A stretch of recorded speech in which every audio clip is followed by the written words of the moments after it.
Kuuɗe Lilaaɓe suura 17 aya 24 yaaki 28.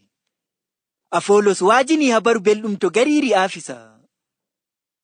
E carel ngel sey goɗɗo Yahudankeejo bi'eteeɗo Afolos, neɗɗo gariiri Alijandiriya, wari gariiri Afisa. Neɗɗo on o bawɗo metuki, o anduɗo wolde Allah naa seɗɗa, o ekkitinaama laawol Yeesu boɗɗum, e mo waajina habaru Yeesu nder welwelo, e mo waajina boɗɗum, ko nde baptisma Yahaya tan o andi. Sey o fuɗɗi waajinki e sembe maako fuu nder suudu do'aare. Nde Biriskila e Akiila nani mo, ɓe noddi mo wuttudu go'o, ɓe ɓeydi famtinki mo laawol Allah. Nde Afolos yiɗi huuluki yaha leydi Akaya, tokkuɓe Yeesu mballi mo, mbindani tokkuɓe Yeesu wonɓe ton ɗerewol, ngam ɓe njaɓɓoomo juuɗe ɗiɗi.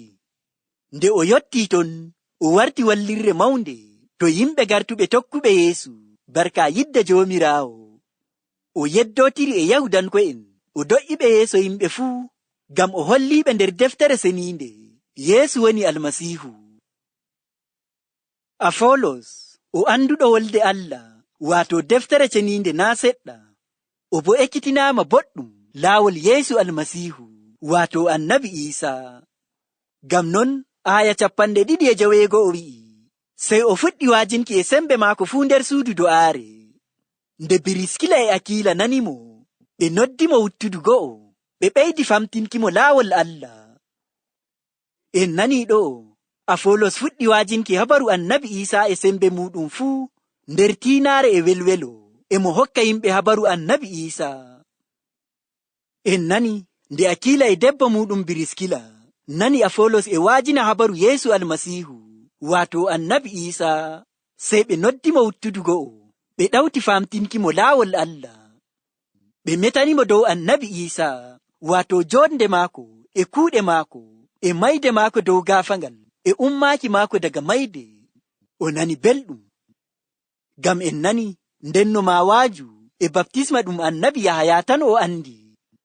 Amma nde Akiila e Biriskila ɗawti metanki mo dow Annabi Iisaa, o faami. Aya 22 yaaki 23 wi'i, nde Afolos yiɗi huuluki yaha leydi Akaya, tokkuɓe Yeesu mballi mo, mbindani tokkuɓe Yeesu wonɓe ton ɗerewol, ngam ɓe njaɓɓoomo juuɗe ɗiɗi. Nde o yotti ton, o warti wallirre mawnde to yimɓe gartuɓe tokkuɓe Yeesu, barka yidde Joomiraawo.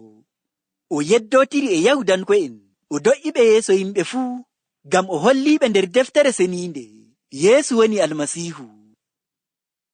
En nani ɗo, Afolos e ɗawta tabbitinanki Yahudanko'en daga nder deftere seniinde wiiki, Annabi Iisaa woni Yeesu Almasiihu, waato cuɓaaɗo Allah, mo Allah liloy ngam hisnuki ɓii Aadama diga hakke, e kiita garayka nyalde darngal.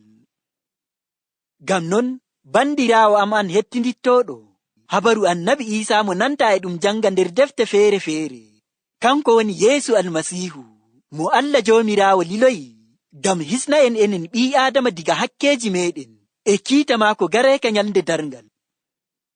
Ngam non, sey tabbitina wiiki, walaa wongol laawol feere, ngol keɓirta yaafuye hakke maaɗa, e kisnam diga kiita Allah garayka nyalde darngal, sey taa hoolake Annabi Iisaa, mo Allah Joomiraawo e hoore muɗum, waɗi ɓii Aadama heɓirta yaafuye hakke, e kisnam diga kiita maako garayka nyalde darngal.